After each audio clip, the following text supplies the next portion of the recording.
औज़ुबिल्लाहि मिनश्शैतानिर्रजीम बिस्मिल्लाहिर्रहमानिर्रहीम। शुरू अल्लाह के नाम से जो रहमान रहीम करीम खालक मालिक राज़िक वहदहु ला शरीक है। मेरा और आपका रब है, उसका कोई शरीक नहीं है, उसका कोई हमसर नहीं है। हज़ारों करोड़ों लामतनाही दुरूद व सलाम अल्लाह के प्यारे नबी के नाम। Gentleman, I welcome you to the lecture 19। Before starting each lecture, जैसे कि पहले भी मैं आपसे शेयर करता हूँ, we just share a message of goodness. तो आज का पहला मैसेज है मेरा, but teach for teaching benefits the believers. ये कुरान शरीफ की आयत है जिसका तर्जुमा मैंने आपसे शेयर किया है कि जो ईमान वाले होते हैं वो बिलीव करते हैं। ईमान वाले अल्लाह की रबूबियत पे, उसकी निशानियों पे गौर फोज करते हैं, ना कि नेगेटिव चीज़ों की तरफ सोचें। दूसरी चीज़ जो अरिस्टोटल ने कही थी वो मैं आपसे शेयर करना चाहता हूँ। रसूल ने कहा था, educating the mind without educating the heart is no education at all. आपकी तालीम वही है जो दिल और दिमाग दोनों पे असर करे। और मैं से एक स्टेप आगे जाऊंगा जो हमारे अमल पे भी जिसकी शेडोज नजर आए। So whenever we learn something, क्योंकि ये जो ग्रूमिंग का, सेल्फ इम्प्रूवमेंट का सफर है, जर्नी है, it will continue till grave. ये कब्र तक जारी रहेगा। जब तक हमारे दम में दम है हम ग्रूम होते रहेंगे, हम अच्छी चीजें सीखते रहेंगे। लेकिन ये तभी होगा जब हम साफ नीति के साथ, साफ नीयत हो के, आजी के साथ अल्लाह से दुआ करेंगे, या अल्लाह जो मैं इल्म हासिल कर रहा हूँ ये इस पे मैं अमल भी कर सकूँ, मेरे दिल और दिमाग में, रूह में समा जाए, और इससे मेरी कम्युनिटी को, मेरे लोगों को, मेरे जानने वालों को, मेरे अजीज़ व कारब को, मेरे हमवतनों को हमेशा फ़ायदा हो। With this we start our lecture. Before starting the lecture 19, as usual, जैसे मैं आपसे पहले भी शेयर करता होता हूँ कि will be sharing the summary of lecture 18 with you. Lecture 18 में क्या पढ़ा था हमने? It explained the need for taking physical inventory, कि फिजिकल इन्वेंट्री को कैसे लिया जाता है, उसकी नीड क्या है, उसकी नेसेसिटी क्या है, उसकी इम्प्लीकेशन क्या है, उस पर हमने बात की। Record shrinkage losses and other year and adjustment to inventory. जो श्रिंकेज लॉसेस होते हैं, जो साल के आखिर में जो दूसरे इकोनॉमिक रिलेटेड या इन्वेंट्री रिलेटेड इश्यूज हैं, उस पर हमने बात की थी। फिर it also explained the effects on the income statement of errors in inventory valuation. जब इन्वेंट्री की वैल्यूएशन की जाए, उसको मोनेटाइज किया जाए, उसको पैरेलल मोनेटाइज करके उसको देखा जाए कि at the end of the year inventory where it stands, इसकी वैल्यू क्या है, हाउ डज इट बिहेव्स, और इसकी इनकम स्टेटमेंट में इसकी विजिबिलिटी क्या है, उस पर हमने बात की थी। Then we also learned कि estimated the cost of goods sold and ending inventory by the gross profit method and by the retail method. Gross profit method और retail method से हमने देखा कि जो आइटम एंड प्रोडक्ट के तौर पे इन्वेंट्री में से आइटम यूज होकर सेल आउट हुए हैं, जो फरोख्त हो गए हैं, उनका क्या रोल था। Then we also defined the LIFO reserves, last in first out concept है इन्वेंट्री का, and explained its implication to users of financial statement. तो last in first out LIFO जो मेथड है, इसका क्या इम्पैक्ट हुआ, इसकी इनकम स्टेटमेंट पे क्या इम्प्लीकेशंस हैं, वो भी हमने पढ़ी थी। Then valuing inventory at the lower of cost and market. Inventory की वैल्यू कॉस्ट को लो करके और मार्केट के लिहाज से कैसी थी, इस पे भी हमने स्टडी किया था और बातचीत की थी काफ़ी डिटेल में। Perpetual versus periodic inventory accounting. Perpetual inventory accounting क्या है और पीरियोडिक इन्वेंट्री अकाउंटिंग क्या है, इस पर भी बात हुई थी हमारी। परपेचुअल क्या है? It updates inventory and cost of goods sold after every purchase and sales transactions. Perpetual जो है जी, it updates inventory and cost of goods, जो इन्वेंट्री और कॉस्ट ऑफ गुड्स है उसको अपडेट करती है, सोल्ड आफ्टर एवरी परचेज, हर परचेज के बाद, एंड सेल्स ट्रांजैक्शन, परचेज और सेल की जो भी ट्रांजैक्शन थी। पीरियोडिक क्या है? It delays updating of inventory and cost of goods sold. ये जो थोड़ी डिले करती है, updating of inventory and cost of goods sold, ये थोड़ी डिले में होती है, इसको कोइनली एक ही दफ़ा किया जाता है until and of the period, जो कि एक पर्टिकुलर फाइनेंशियल पीरियड रखा होता है बैंक स्टेटमेंट का, उसके लिहाज से। It also misstates inventory during the period, और इन्वेंट्री जो है उसको मिसस्टेट्स कर रही है during the periods. Inventory cost under the periodic inventory system. Periodic inventory system के तहत इन्वेंटरी कास्ट क्या होगी? कास्ट क्या है, इसका कंसेप्ट इस स्लाइड पे हम पढ़ेंगे। Cost is determined by using one of the following methods. जो उसकी कास्ट है कैसे डिटरमिन की जाती है, कैसे सर्टन की जाती है।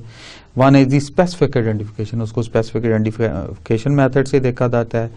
Second is the average cost, then is the first in first out, that is FIFO, FIFO कहा जाता है फीफो मेथड से। And then is the LIFO, LIFO, last in first out. The choice of method depends on the nature of the business, the financial effects and the cost of implementation. The choice of method depends on the nature of the business, business की nature पे, the financial effects, उसके financial effects पे, and the cost of the implementation, जो उसकी implementation की cost है, उन दोनों पे ये effect होता है। Now gentlemen, we start with the lecture 19. जैसे कि हमने जो कुछ 18 में पढ़ा था वो हमने उसके we are on one step. Now we are touching the lecture 19 which deals with the inventory costing. Inventory costing को डील करता है। सबसे पहले हम बात करेंगे accounting for the inventories. Inventories के लिए अकाउंटिंग क्या है? इन्वेंटरी कास्ट हैं क्या चीज? These are the all expenditures incurred to bring the item to its existing condition and location. दोबारा मैं रिपीट करता हूँ कंसेप्चुअली, इन्वेंटरी कास्ट क्या होती हैं? These are the all expenditures, ये सारे अखराजात इंकर्ड जो कि किए जाते हैं to bring the item to its existing condition and location, जो एग्जिस्टिंग कंडीशन और लोकेशन के लिहाज से पहुँचाने तक सारे अखराजात जो हैं उसको इन्वेंटरी कॉस्ट के नाम से याद किया जाता है।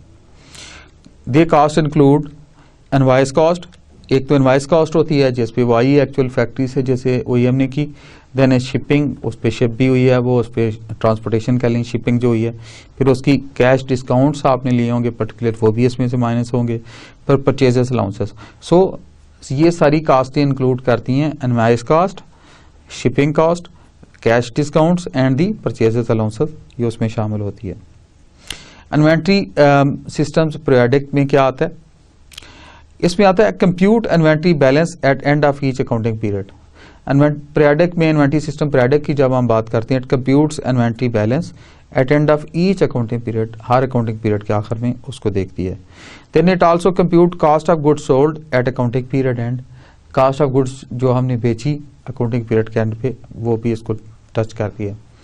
दूसरी है inventory system perpetual. Inventory system perpetual क्या है? It compute the cost of goods sold at each sale, जो हर सेल पे कॉस्ट ऑफ गुड्स सोल्ड हुई है उसकी बात करते हैं हम। और it also compute inventory balance at the sale, और इन्वेंट्री का जो बैलेंस है एट ईच सेल उस पर भी बात होती है। इस पर कास्ट फ्लो अजम्पशंस, कोई डिफरेंट अजम्पशंस होती हैं जो कास्ट फ्लो अजम्पशंस को हम टच करते हैं। Only with specification identification do we attempt to match the actual movement of product through the business with the movements of cost through the accounting system. जो भी उसका अकाउंटिंग सिस्टम है उसके through हम उसको देखते हैं और उनको हम टच करते हैं और उसको देखा जाता है जी कास्ट फ्लो अजम्पशंस क्या क्या हैं, उसको हैंडल किया जाता है। In other words, with other inventory cost methods, we make an assumption of the movement of cost through the accounting system. This flow of cost through the system need not match the movement of the product through the business. ये जो flow है, जो cast का flow हो रहा है, the flow of cost through the system need not to match the movement of the product through the business, ये उससे मैच करे या ना करे, ये कैश फ्लो असम्पशंस दूसरी हैं जो उसके साथ मैच कर रहा होता है। फर्स्ट इन फर्स्ट आउट, उस केस में कैश फ्लो असम्पशंस क्या होती है? Earliest goods assume to be first unit sold, जो सबसे पहली अर्लीस्ट गुड्स जो सबसे पहले चीजें आती हैं assume to be first unit sold, वो जो शुरू में बिकती हैं या कंज्यूम होती हैं वो उनको परज्यूम किया जाता है। Than the inventory made up of the latest goods acquired, inventory पे आपने जब भी जूम कर दें इन्वेंट्री कास्ट कैलकुलेशन से अपनी स्टेटमेंट्स के चक्कर में, तो लेटेस्ट जो गुड्स एक्वायर्ड हैं उनकी प्राइसिंग के लिहाज से देखते हैं कैश फ्लो में। Other method is the last in first out, जो जब लास्ट इन फर्स्ट आउट का मेथड फॉलो हो रहा हो, newest goods assume to be first unit sold, जो करीब 3 यूनिट खरीदी गई, newest closer 3 time period time frame में खरीदी गई हैं, उनको अज्यूम किया जाता है कि वो बिक गई। और इन्वेंट्री मेड अप या कंज्यूम हो गई, बिकगी से मेरा मुराद है कि कंज्यूम हो गई हैं एंड प्रोडक्ट की तरफ। और inventory made up of the earliest goods acquired, जो पहले शुरू में पुरानी चीजें एक्वायर्ड है इन्वेंट्री की प्रजम्पशंस के लिए, उसकी कैलकुलेशंस की, उन चीज़ों को लिया जाता है। Average cost, it is the cost of item sold is the weighted average of the cost incurred. जो वेटेड एवरेज जो है उस कास्ट की इंकर्ड होने की, ये वो निकाली जाती है। Inventory is the weighted average of the cost incurred, और इन्वेंट्री है कि उसकी वेटेड कॉस्ट ली जाती है, जो उसकी टोटल कॉस्ट लगी है उसकी एवरेज। फॉर एग्जाम्पल, थोड़ा सा आपकी क्लैरिटी के लिए मैं चाहता हूं कि ये केस स्टडी है, ज़रा इसको गौर से देख लीजिए। इन्वेंट्री एग्जाम्पल डाटा क्या है, ज़रा गौर से पढ़ते हैं। फॉर एग्जाम्पल, जनवरी 1 को बिग इन्वेंट्री आइटम का नाम है और इसका 200 आइटम आगे 400 जो है जो डॉलर हैं पर यूनिट है $800 से पूरा आइटम आगे। फिर अप्रैल 10 को दूसरी ट्रांजैक्शन हुई, $5 का एक आइटम था, 3500 के वो आगे। फिर अक्टूबर 23 को एक और परचेज हुई, मीनिंग देयर बाय अवेलेबल जो हैं 6700 रुपीज़ ये टोटल बन गए, और मर्चेंडाइज सेल में ये तीनों आइटम्स आ गए आपके। अच्छा, जब आपने क्रिटिकली इसको अज्यूम किया, फर्स्ट इन फर्स्ट आउट के केस में क्या होगा? आप देखें 400 यूनिट्स जो है न्यूएस्ट लेयर के हैं, तो फर्स्ट इन फर्स्ट आउट के केस में एट द रेट ऑफ $6 पर आइटम आगे $2400 आउट हो गए। नेक्स्ट न्यूएस्ट लेयर जो है 100 यूनिट्स है वो 500 के आगे। सो टोटल कास्ट उनकी आ गई $2900 फर्स्ट इन फर्स्ट आउट के केस में। अभी दूसरा scenario, first in first out के केस में टोटल सिनेरियो किस तरह होगा case study? Cost of goods sold beginning inventory के केस में $800 आ गए, परचेजेस के केस में $5900 आ गए, उसमें cost of goods available for sale आ गए 6700 जो हमने पिछली स्लाइड में कैलकुलेट किया है, और डिडक्ट एंडिंग इन्वेंट्री जो कि 2900 एंडिंग इन्वेंट्री थी वो निकल गई। Cost of goods sold finally आ गए $3800। अभी हम इसको दोबारा आगे, जब दूसरा इसका पोर्शन है proof of goods sold, oldest cost layer, अगर oldest first in first out के केस में ओल्डेस्ट कास्ट लेयर के लिहाज से देखें, 200 यूनिट जो है eight the rate of $4 per unit 800 आ गए।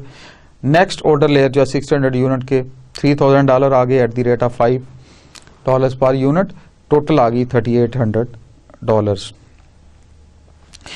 अभी अगर आप इसको इसी केस स्टडी को देखें, लास्ट इन फर्स्ट आउट के केस में ओल्डेस्ट लेयर क्या थी? 200 यूनिट जो है 800 आ गए। नेक्स्ट ओल्डेस्ट लेयर जो है $1500 की वो ट्रांजैक्शन होगी, टोटल कास्ट 2300 हो गए। लास्ट इन फर्स्ट आउट का जो मेथड हम यूज कर रहे हैं इसको लीफो कहा जाता है। इसमें ये केस स्टडी कैसे होगी, ये सोल्यूशन कैसे होगा, इसका ऑन ग्राउंड जो है वो मैं आपसे शेयर करता हूँ।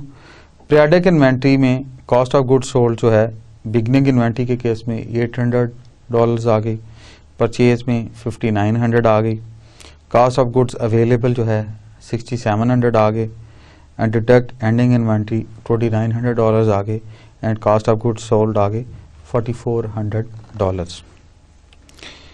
अभी अगर लास्ट इन फर्स्ट आउट के केस में periodic inventory proof of cost of goods sold newest cost layer जो है 400 यूनिट्स जो हैं वो एट द रेट ऑफ $6 पर यूनिट थे, $2400 आ गए।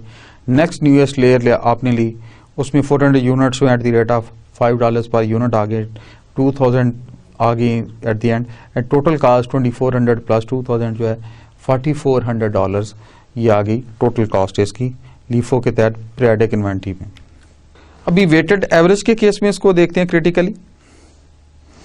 वेटेड एवरेज में periodic inventory weighted average cost equals cost of goods available for sale is $6700 divided by total units available, that is 1300. It equals almost weighted average cost per unit is $5.1538। ये पर item हमने weighted average निकाली हर item की। And और periodic inventory दिसंबर 31 को जो last year पे जो फिनेंशियल क्लोजर पे की इन्वेंट्री थी, दैट इज 500 यूनिट्स इंटू 5.1538 को किया जब, तो इट मेक्स $2577 ये आ गई। अच्छा, वेटेड एवरेज के लिहाज से periodic inventory cost of goods sold में बिगनिंग इन्वेंट्री परचेजेस होगी 800, फिर 5900, फिर कॉस्ट ऑफ गुड्स अवेलेबल 6700, फिर उसमें डिडक्ट करें एंडिंग इन्वेंट्री डेट इज 2577, फिर कास्ट ऑफ गुड सोल्ड जो है it was $4123. Periodic inventory proof of cost of goods sold that is 800 unit into 5.1538 को जब हमने मल्टीप्लाई किया तो ये comes to be $4123. अभी आप गौर करें इनकम स्टेटमेंट कंपैरिजन में किस तरह चीजें हो रही हैं. Please see critically this slide.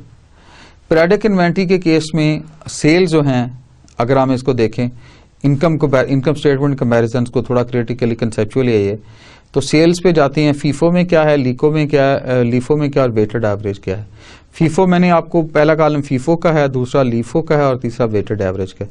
FIFO stand for first in first out method, LIFO stand for last in first out method and W stand for the weighted average method. अभी हम बात करते हैं पहले कॉलम की सेल्स की. अगर आप सेल्स का जाएं तो सेल्स में फीफो जो है $8,000 है, लीफो के केस में $8,000 निकलेगी और वेटेड एवरेज के केस में भी $8,000 निकलेगी. सीजीएस आगे 3800 आ गया फीफो के केस में, 4400 आ गया लीफो के केस में और 4123 वेटेड एवरेज आ गया हमारे पास. ग्रॉस मार्जिन जो है डॉलर्स में वो क्या हुआ, 4200 फीफो के केस में, लीफो के केस में $3600 और $3877 आ गया वेटेड एवरेज.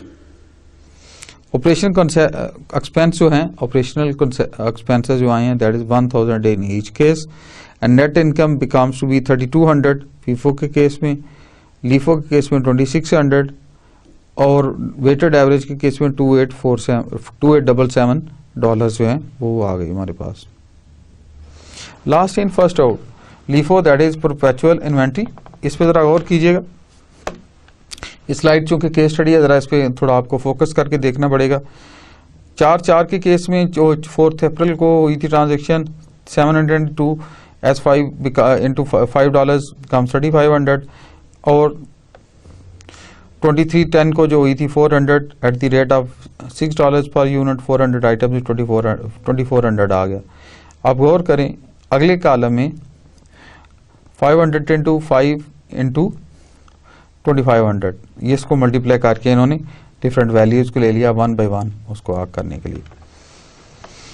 और आप नोट करें कि उनकी जो मल्टीप्लाई करके फीफो लीफो के केस में उसकी वेटेड एवरेज निकाली गई. अभी लीफो परपेचुअल इन्वेंट्री की जो वेटेज निकली 4300 एक एंट्री की निकली, $1800 दूसरी एंट्री की निकली एट 4200 तीसरी एंट्री की निकली. वेटेड जो एंड प्रोडक्ट वैल्यू है और 2400 एक की निकली और $4300 दूसरे की निकली है. हम बात कर रहे थे लोअर ऑफ कास्ट और market that is LCM, lower of cost और मार्केट. अब अगर आप इस स्लाइड पे गौर करें तो क्लास ए में क्लास है उसकी आइटम 1 आइटम 2, फिर उसके बाद कास्ट है उसकी, मार्केट क्या है और LCM है लोअर ऑफ कास्ट मार्केट, जो LCM के नाम से इसको याद किया जाता है. पहला कॉलम है क्लास ए में आइटम 1 आइटम 2, क्लास बी में आइटम 6 और 7, फिर कास्ट है किसी की 100 80 50 एंड 40, फिर उसके बाद मार्केट जो है उसकी 120 है 70 है 65 और 20 है. आगे LCM कैसे आएगी. हम बात कर रहे थे लोअर ऑफ कास्ट और मार्केट बाय आइटम. अभी अगर आप इस स्लाइड को गौर से देखें तो इससे कंसेप्चुअली बहुत क्लियर हो जाएंगे. क्लास ए में आइटम 1 आइटम 2, क्लास बी में लाइकवाइज आइटम है, टोटल है इसके. उसके बाद कास्ट एन की अगला कॉलम, उसके बाद मार्केट एन की जो मार्केट वैल्यू है, फिर LCM है. फॉर एग्जांपल अगर आइटम 1 को मैं लेता हूं, इसकी एक्चुअल कास्ट है $100, मार्केट है इसकी 120, LCM इसके आगे आ जाएगी $100. आइटम 2 की कास्ट है $80, मार्केट है उसकी 70, सो 70 वुड बी टेकन. आपने नोट किया it is lower cost by item ली है इन्होंने. आइटम 5 पे आ जाएं, सिक्स पे आ जाएं जो क्लास बी के आइटम्स है. 50 है उसकी कास्ट, 65 है उसकी मार्केट, तो उस केस में उन्होंने इसकी कास्ट को ले लिया दैट इज 50. आइटम 7 को लें, 40 है उसकी कास्ट और 20 है उसकी मार्केट, और मार्केट डाउन है तो उन्होंने 20 को लिया. So it comes to be $240 जब इन सबको एड ऑन किया LCM को हमने. अभी लोअर ऑफ कास्ट और मार्केट बाय क्लास, वो बाय आइटम थी पिछली स्लाइड में, अभी हम बाय क्लास लेते हैं. इसी तरह आप देखिए पहला कॉलम क्लास है और शुरू में आइटम के लिहाज से उन्होंने ली, अभी क्लास के लिहाज से ले रहे हैं. क्लास ए में आइटम 1 की जो कास्ट है दैट इज $100, मार्केट है 120, और आइटम 2 की जो कास्ट है वो है $80 और मार्केट है उसकी $70। अच्छा, टोटल जब इन्होंने किया तो बाय आइटम जब हमने बाय क्लास इन्होंने लिया तो क्लास ए के जो दोनों आइटम्स हैं इनकी $180 जो है बाय कास्ट बनी, मार्केट इनकी $190 है। तो एलसीएम जब इन्होंने लिया as a whole by class method से तो $180 जो है वो निकल आई। अब इसी की फर्दर देखें, दूसरी एग्जांपल है साथ ही नीचे क्लास बी को देखें। क्लास बी का जो आइटम 6 है उसकी कॉस्ट है 50 और मार्केट है 65, और उसकी कास्ट है 40 और उसकी मार्केट है 20। तो इसको जब उन्होंने ऐड ऑन किया बाय क्लास मेथड तो 90 बने एक, और मार्केट जो बन रही है वो बन गई 85, तो उन्होंने इसको 85 के तौर पे लिया। सो 180 प्लस 85 बिकम्स 265 जो है एलसीएम मेथड से बाय क्लास इसका एडिशन हुआ, जो डिफरेंस था बाय क्लास के लिहाज से। अभी तीसरा इसका मेथड है या सीपीसी या टाइम है, that is lower of cost और मार्केट बाय टोटल, कि टोटल के लिहाज से अगर आप लें तो किस तरह होगा। उसमें आप गौर करें, क्लास ए क्लास बी के आइटम वही रहेंगे 1 2 6 7। अच्छा, कास्ट उनकी बाय टोटल ओवरऑल कास्ट आपने निकाली 100 80 50 और 40 को जब ऐड ऑन किया तो इट मेक्स 270। फिर उन्होंने इसकी मार्केट प्राइसेस को ऐड ऑन किया, दैट इज 120 70 40 20, तो इट कम्स 275। अभी इन्होंने जब बाई टोटल लिया तो 270 is lower amount, so LCM comes to be 270। So अगर आप गौर करें तो डिफरेंट मेथड है, हमने बाय आइटम देखा, बाय क्लास देखा और बाय टोटल देखा, जो इन्होंने लोअर ऑफ कास्ट मेथड निकाला। हम बात कर रहे हैं gross margin method, logic of income statement. Gross margin method जो है इसमें लॉजिक ऑफ इनकम स्टेटमेंट क्या है उस पर बात करते हैं। अभी अगर गौर करें यहाँ पे स्लाइड के ऊपर, it's a case study. Net sales is $70, cost of good sold, जो total cost of good sold है वो क्या सोल्ड थी, वो क्या थी, बिगनिंग इन्वेंट्री में $5 थे, ऐड किया नेट परचेजेस 50 और कॉस्ट ऑफ गुड अवेलेबल जो है 55 आ गई, लेस एंड इन्वेंट्री जो $10 की पड़ी हुई है वो 45 की आ गई। अभी टोटल आप देखिए ग्रॉस मार्जिन क्या आपके पास आ गया, 70 माइनस 45 इक्वल टू $25 जो है वो ग्रॉस मार्जिन आपके पास आ गया after logic of income statement जो आपने बनाई उसके लिए। अच्छा, ग्रॉस मार्जिन मेथड में इन्वेंट्री एस्टिमेशन कैसे करते हैं इसको जरा गौर से देखिएगा। Cost of goods available, beginning inventory में फॉर एग्जांपल $20,000 थे और नेट परचेजेस आपने कर ली $1,35,000 की। कास्ट ऑफ गुड्स अवेलेबल जो है हमारे पास टोटल परचेजेस करके और इन्वेंट्री प्राइस लगा के दैट कम्स टू $155,000 ये आ गई कास्ट ऑफ गुड्स अवेलेबल $1,55,000।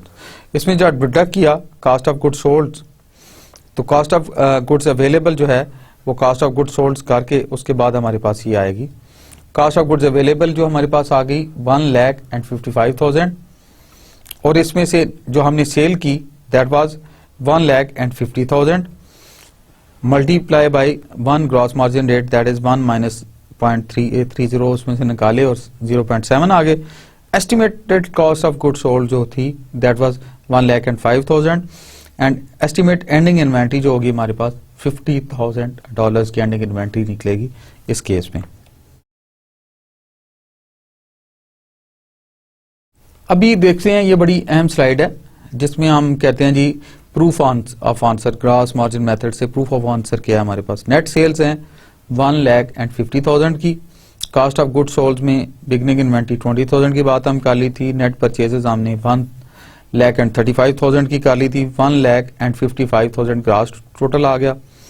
उसमें से एंड इन्वेंट्री 50,000 जब हमने निकाली तो cost of good sold that was 1,05,000 और ग्रॉस मार्जिन हमारे पास आ गया $45,000। अभी आप गौर करें तो इस पूरे स्टेप्स वाइज जब हम पहुंचे एंड तक that we have reached till the gross margin तक हम पहुंच गए। स्लाइड में हम बात कर रहे थे जी इन्वेंट्री एरर्स पे। इन्वेंट्री एरर्स क्या हैं, उसको कैसे डिफाइन करते हैं academically. An error in the computation of inventory at the end of one period causes an error in assets and owner's equity at the end of that period। ये समझने वाली बात है। An error in the computation of inventory, अगर inventory को compute करने के लिए कोई एरर एग्जिस्ट करे eight the end of one period, जो भी पीरियड एक फिनेंशियल स्टेटमेंट का पीरियड हमने रखा हुआ है उसमें, causes an error in assets and in owners equity, यानी इन अदर वर्ड्स जो इन्वेंट्री का एरर है वो इक्विटी के एरर को भी इफेक्ट करेगा और ओनर की इक्विटी को भी और एसेट्स के एरर को भी उसको भी इफेक्ट करेगा। But an error in income for 2 periods, obviously जब उसमें इक्विटी और ओनर्स उसमें आ गया, इट आल्सो जो उसकी फाइनेंस में उसकी इनकम है उसमें भी एरर देगा as a whole. So effect of inventory errors, इसके इफेक्ट क्या पड़ते हैं एरर्स के केस में, जो छोटी छोटी जैसे कतरे कतरे से दरिया बनता है, तो छोटे छोटे एरर जो हैं वो पूरी की पूरी इनकम स्टेटमेंट जो है क्वेश्चनेबल हो जाती है। तो क्या इनके इफेक्ट हैं इन्वेंट्री एरर्स के, वो हम अभी डिस्कस करेंगे conceptually. Over statement of inventory at the end of period 1, जब किसी भी पीरियड में पर्टिकुलर फाइनेंशियल पीरियड के आखिर में एक ओवर स्टेटमेंट कर दी जाती है इन्वेंट्री की, उसके इफेक्ट्स क्या होंगे? It causes an over statement of net income for a period 1, उस पर्टिकुलर जो टाइम है उसके लिए जब आपने ओवर स्टेटमेंट शो कर दी इन्वेंट्री की तो नेट इनकम भी ओवर शो होगी। And an over statement of assets and owners equity at period 1, जब आपने उसकी इनकम स्टेटमेंट ओवर स्टेटमेंट दे दी तो उसके बाद ओनर्स इक्विटी भी आपने ज्यादा शो कर दी और एसेट्स की भी इक्विटी जो है ओवर शो हो गई देन द ग्राउंड रियलिटीज।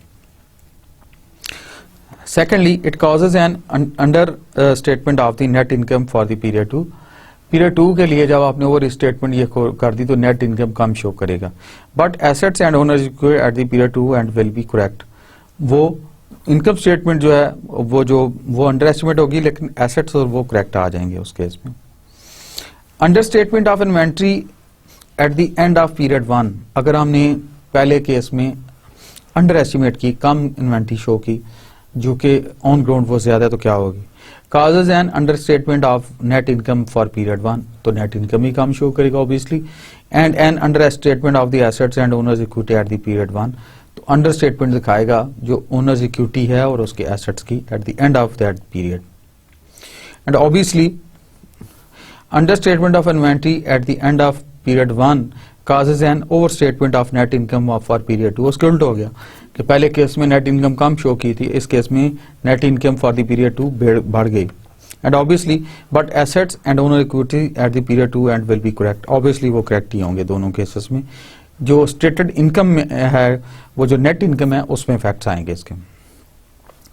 अभी हम एक केस स्टडी आपसे शेयर करते हैं सो दैट के थोड़ा कंसेप्चुअली जो हम बातचीत कर रहे हैं, चूंकि अकाउंट्स का मामला है, अकाउंटिंग की बातचीत है, फॉर द लॉन्ग रन ऐसे न्यूमेरिकल हम आपसे शेयर करेंगे सो दैट यू कॉम्प्रीहेंड और लॉजिकली हम इसको कर भी लें। This is problem, the audiophile sales high performance stereo equipment, Massachusetts accused recently introduced a Karangi 440, a state-of-the-art speaker system during the current year. The audiophile purchased 9 of these speaker system at the following dates and acquisition cost.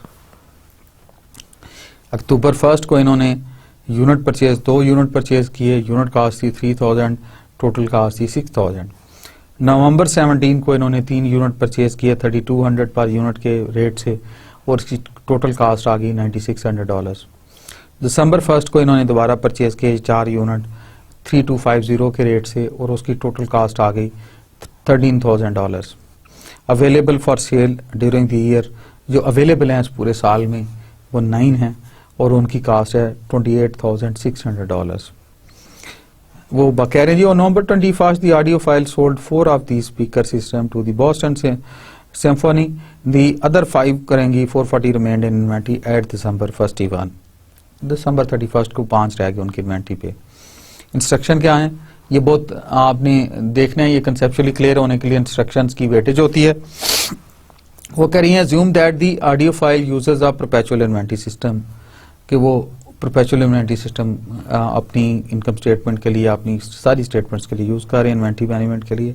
The cost of goods sold relating to the sale of Carnegie 440 speakers to the Boston Symphony and the ending inventory of these speakers at the December 31st using each of the following flow assumptions. ये assumptions बता रहे हैं। Average cost के लिहाज से क्या आनी चाहिए उसकी प्राइस, फीफो से फर्स्ट इन फर्स्ट आउट के लिहाज से उसकी क्या वैल्यू होनी चाहिए December 31 को, last in first out LIFO method से उसकी क्या वैल्यू होनी चाहिए, and show the number of units and the unit cost of the cost layers comprising the cost of goods sold and the ending inventory at the end of the year.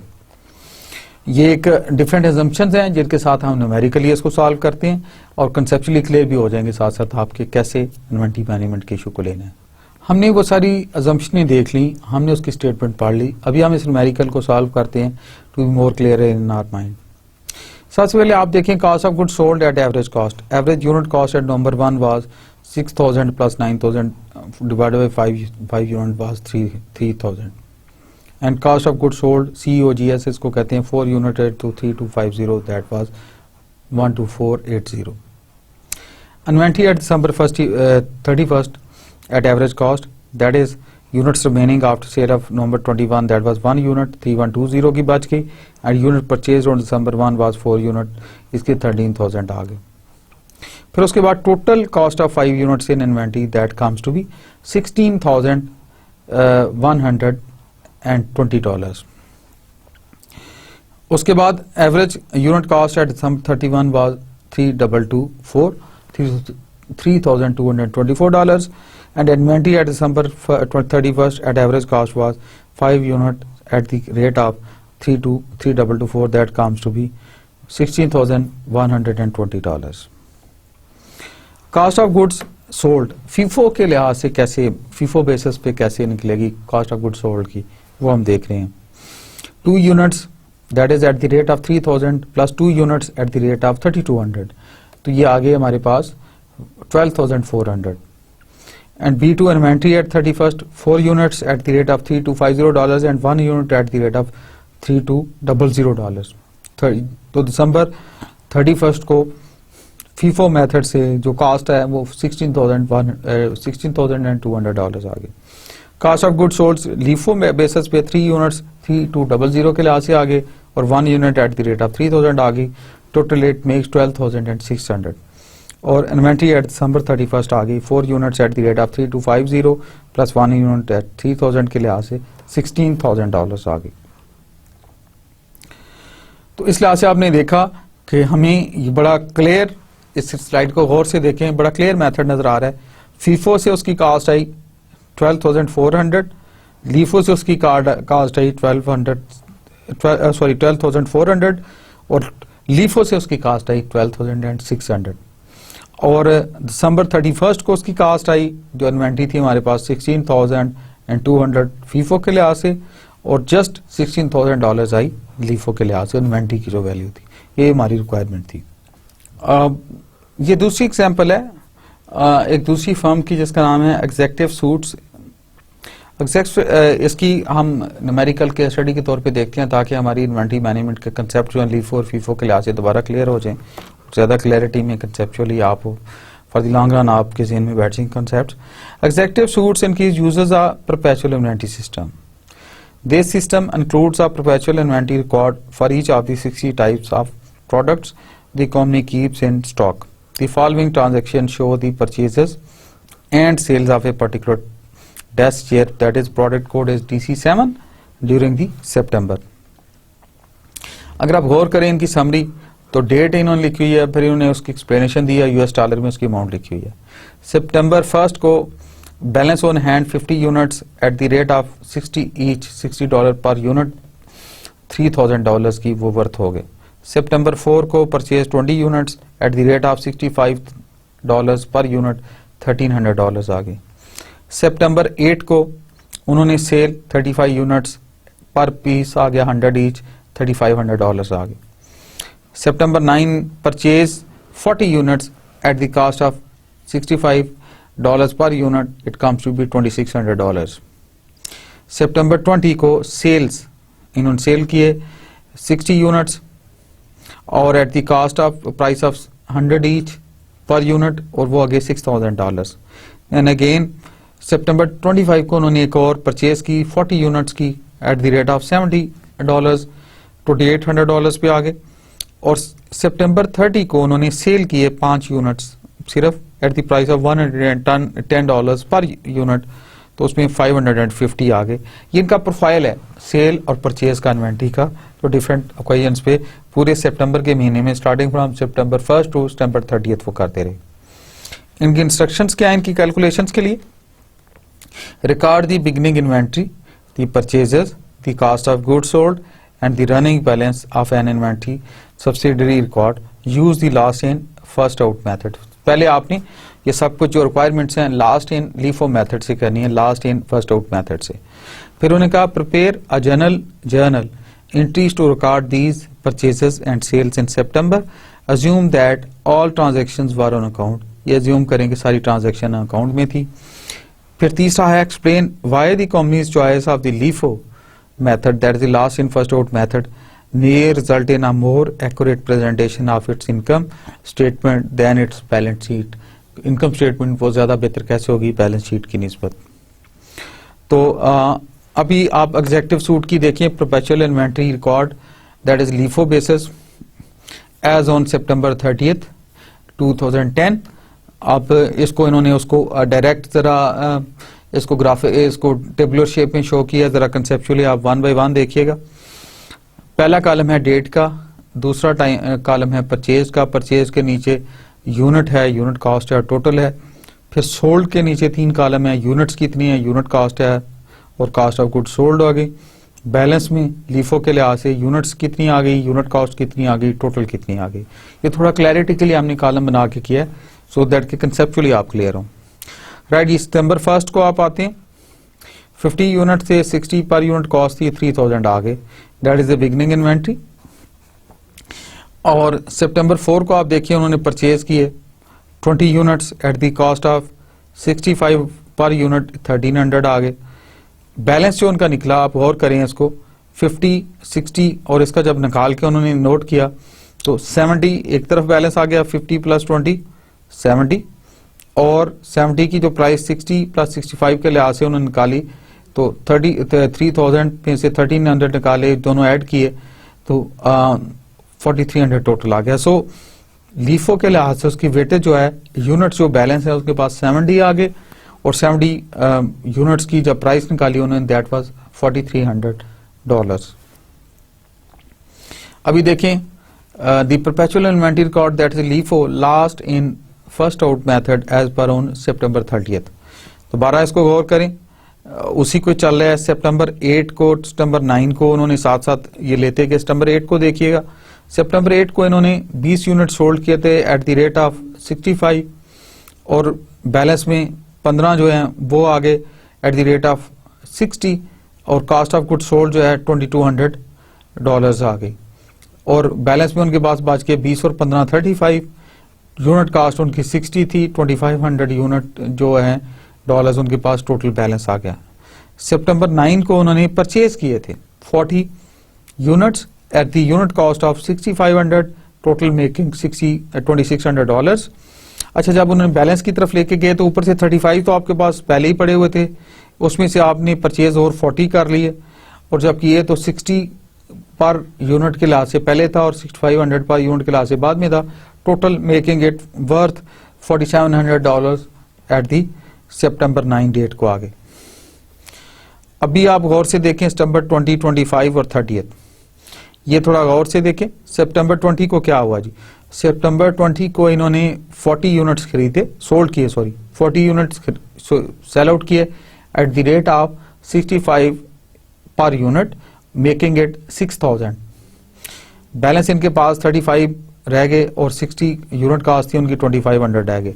फिर उसमें से 40 इन्होंने किए 6500 करके 2600, और minus 60 हो गए, उसमें से फिर 15 किए इन्होंने एड ऑन, और 60 की और 900 की वर्थ रह गई। अभी सितंबर, इतनी देर में सितंबर 25 भी आ गया, उसमें इन्होंने 40 यूनिट्स खरीदे एट द कास्ट ऑफ 70 पर यूनिट 2800। बैलेंस इन्होंने जब निकाला तो 3700 वर्थ के आइटम्स इनके पास रह गए।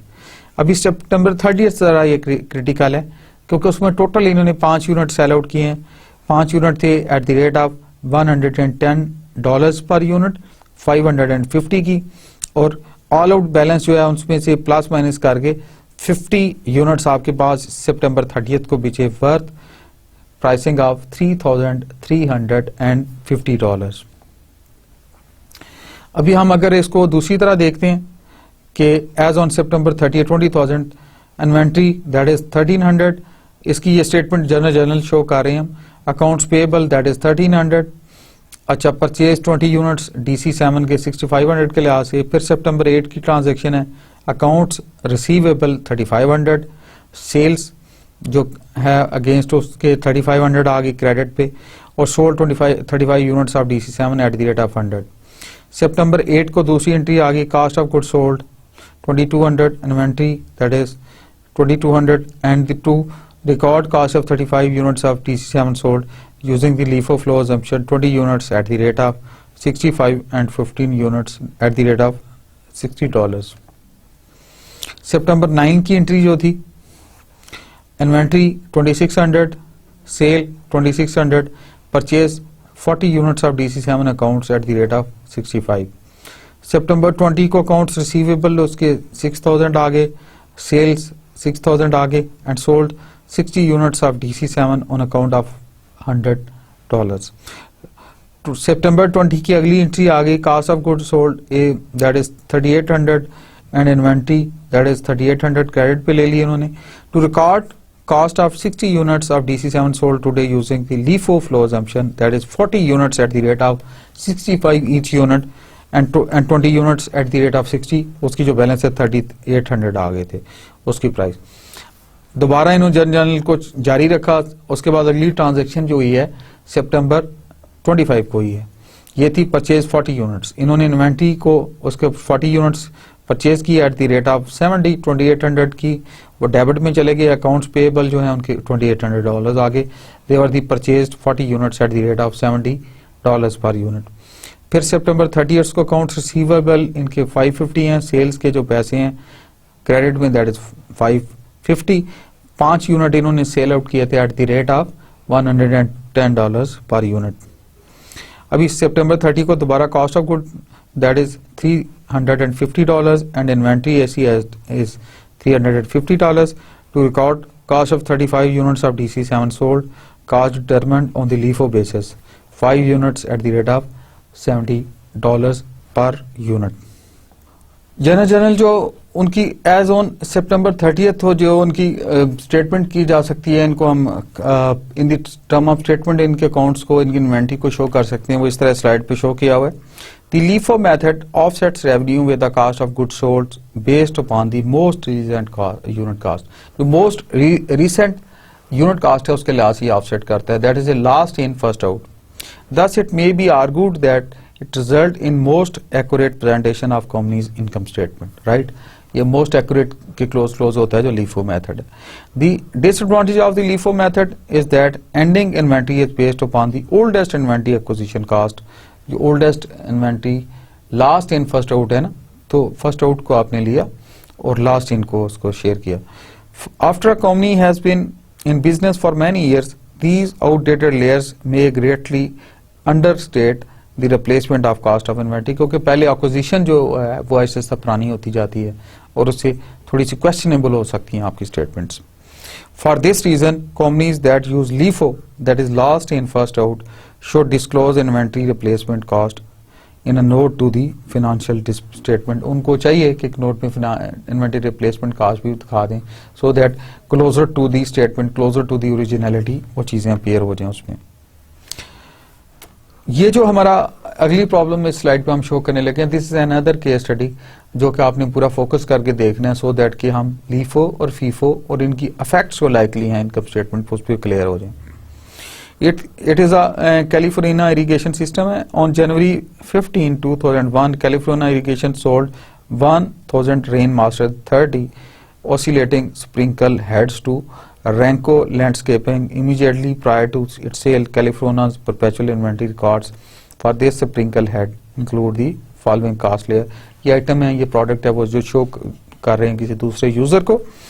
परचेज डेट क्या आती है दिसंबर 12, 2000 को, क्वांटिटी 600, यूनिट कास्ट 9.25 कास्ट पर आइटम, टोटल 550 आ गई।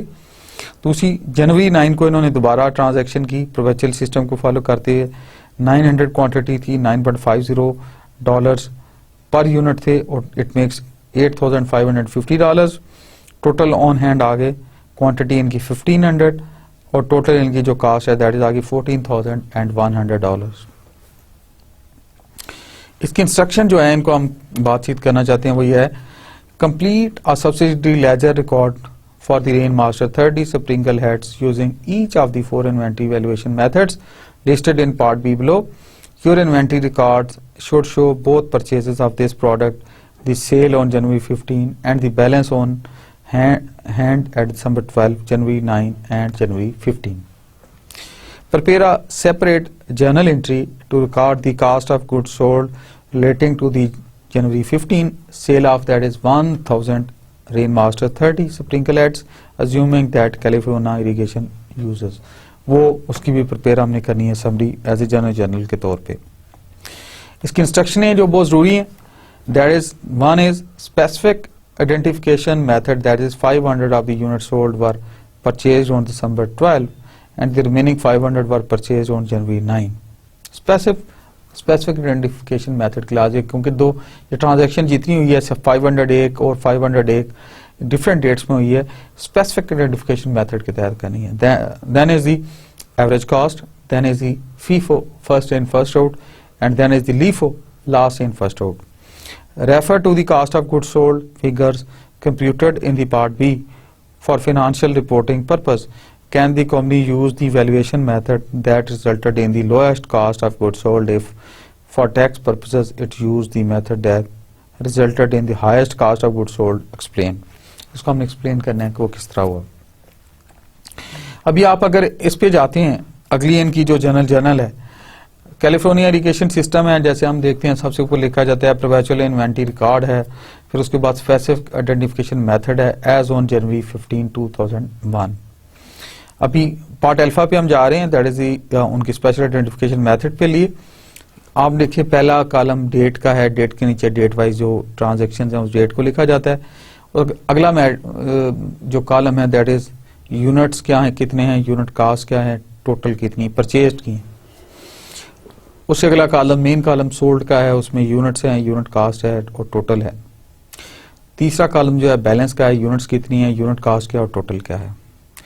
Now we take on one by one horizontally और एंड पे हमें खुद ही क्लैरिटी आ जाएगी, आप जरा इस पे काइंडली फोकस रहिएगा। December 12, 2000 को 200 units for purchase, unit cost होंगे 9.25 थी, टोटल वाज 5550। बैलेंस कितने रह गए, 600 ही रह गए और 9.25 के लास्ट से आपने खरीदे थे 5550, वही सेम बैलेंस में आ गया। It is beginning inventory. January 9 को जब उन्होंने किया 900 खरीदे 9.50 के रेट से और 8550 उसकी टोटल कास्ट आ गई। 600 आपने यूनिट वो किए पुराने 600 और 600 एड ऑन जब हुए तो 9.25 के लास्ट से वो आ गए। बैलेंस जो है आपके पास 1500 यूनिट्स परचेज हो गए, वर्थ इनकी थी $14,100 और 1500 में से बैलेंस 900 रह गए and they were worth $14,100। December 15 को जो है ये लास्ट जो हमारी ट्रांजेक्शन है दैट वाज वर्थ $4,725। 14,100 जो एंड पे हमारे पास आ रहा है, total cost divided by 1500 unit that is the 9.40 average cost उसकी निकली, जो हमने यूनिट कास्ट के लिहाज से सोल्ड के में प्लेस भी की। So it comes to be $4,750। अभी आप आगे देखें as on January 15 last in first out method पे, लीफो मेथड पे। December 12, 2000 को 600 यूनिट थी, यूनिट कास्ट 9.25 थी, total comes to 5550।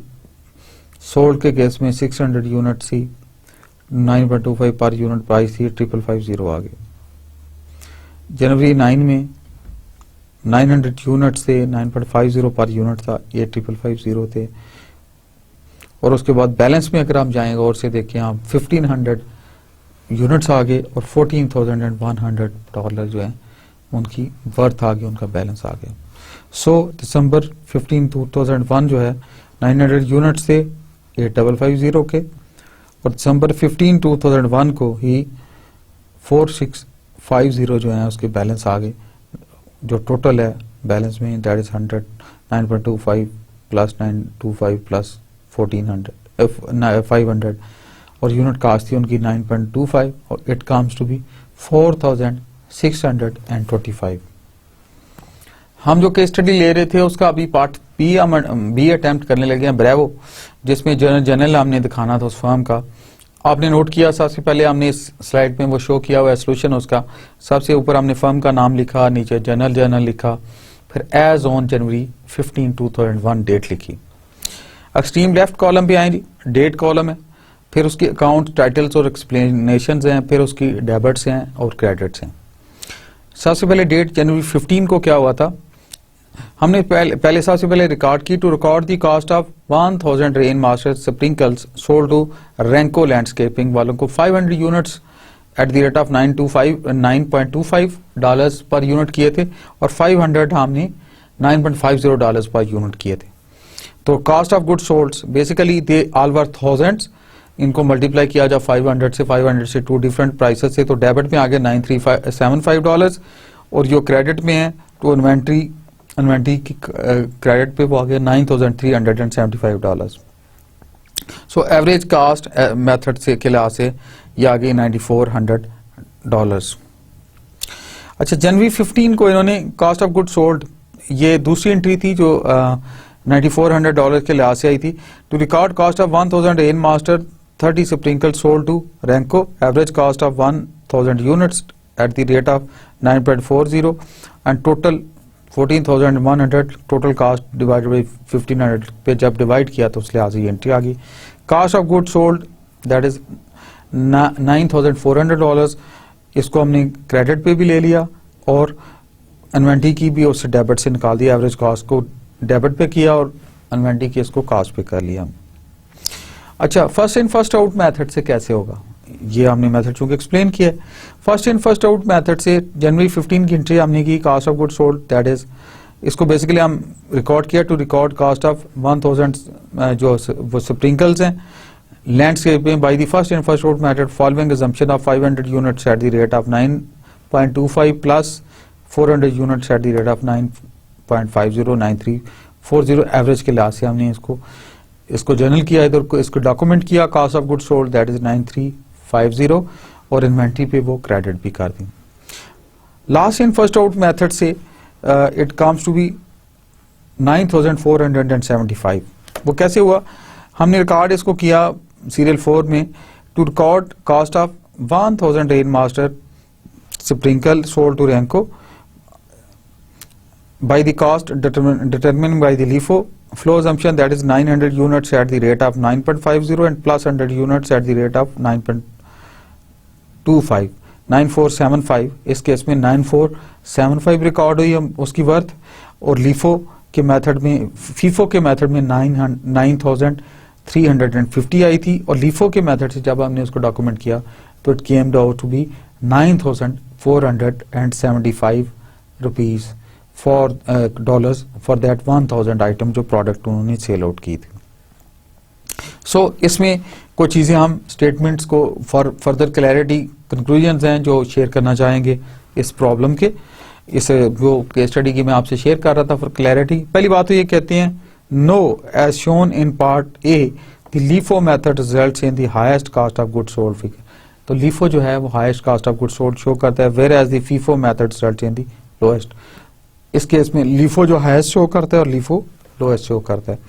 Then if the LIFO method is used for tax purposes the income tax regulations require that it also be used for the financial reporting purpose.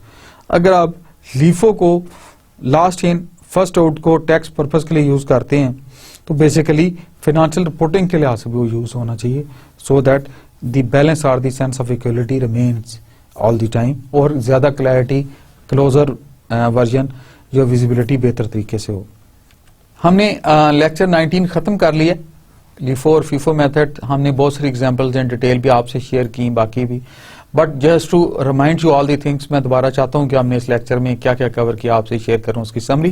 पहली बात है वो explain the need for taking physical inventory, कि physical inventory की need क्या है, उस पर बातचीत हुई इस लेक्चर में। We also record the shrinkage losses and other year ending adjustment inventory, adjustment inventories पे बात हुई। Then we also explain the effects on the income statement, income statement पे क्या इफेक्ट्स थे of the errors in inventory valuation, अगर errors हों तो उनके इफेक्ट्स इनकम स्टेटमेंट पे किस तरह मर्ज होते हैं। Then we also estimated the cost of goods sold and ending inventory by the gross profit method and by the retail method. Gross profit method, retail method से जो उसके effects है उसको हमने देखा। We also defined a LIFO, that is the last in first out method reserve, and explained its implications to users of financial statement with examples. हमने example आपको दी कि LIFO की implications क्या होती है, last in first out जब inventory की management की जाती है, इस मेथड को अडॉप्ट किया जाता है उसकी वैल्यूएशन के लिए, तो उसकी इम्प्लीकेशंस क्या होती हैं।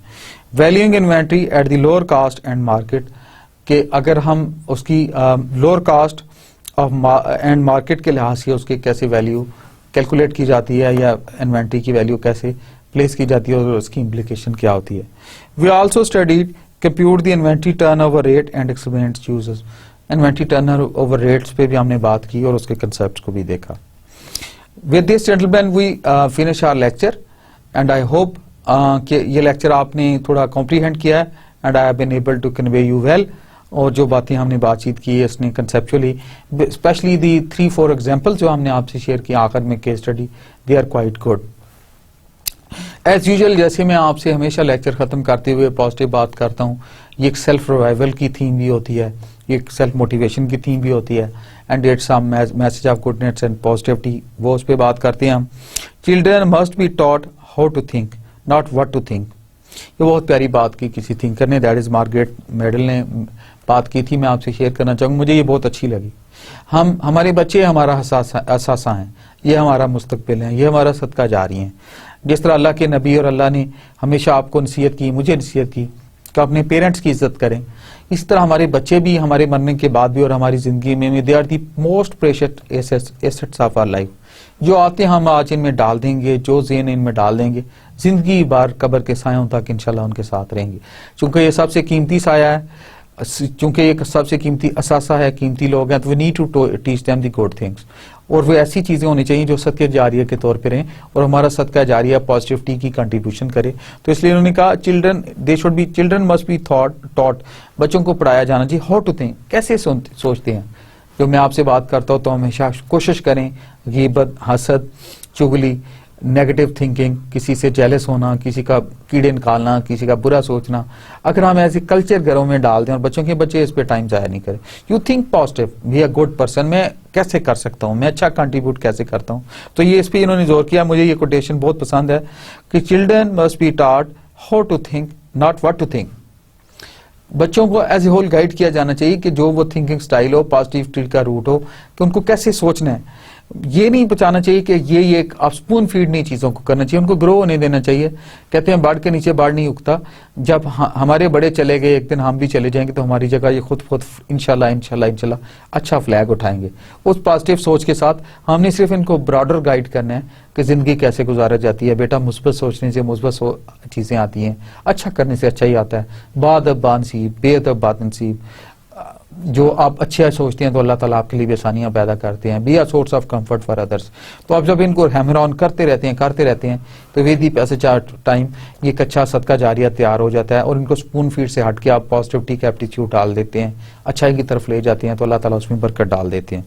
दूसरी बात जो मैं आपसे शेयर करना चाहता था आज के लेक्चर में, वो बड़ी अच्छी कोटेशन है, another good quotation, live life to the fullest because it only happens once. जैसे कहते हैं ना, लाइफ डजंट हैव रिहर्सल। जिंदगी का जो आज पल मेरे इस लेक्चर के साथ आपके गुजर गया, क़यामत के दिन तक, मेरे मरने तक, अल्लाह आपकी भी लंबी जिंदगी करे, हमारे जाने तक दोबारा नहीं आएगा। Because time waits for none, वक्त जो है किसी का इंतजार नहीं करता।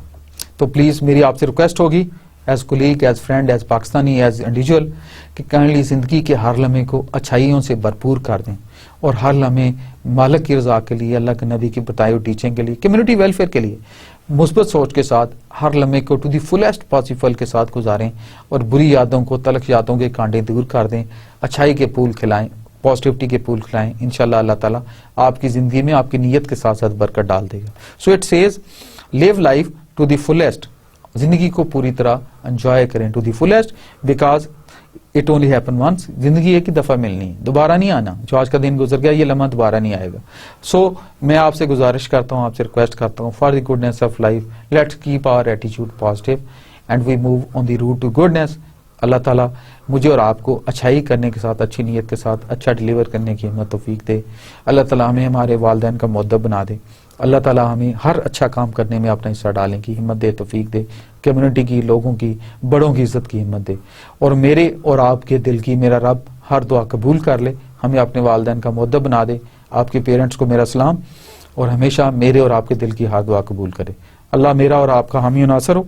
इसके साथ मैं आपसे इजाज़त चाहूँगा। Thank you very much.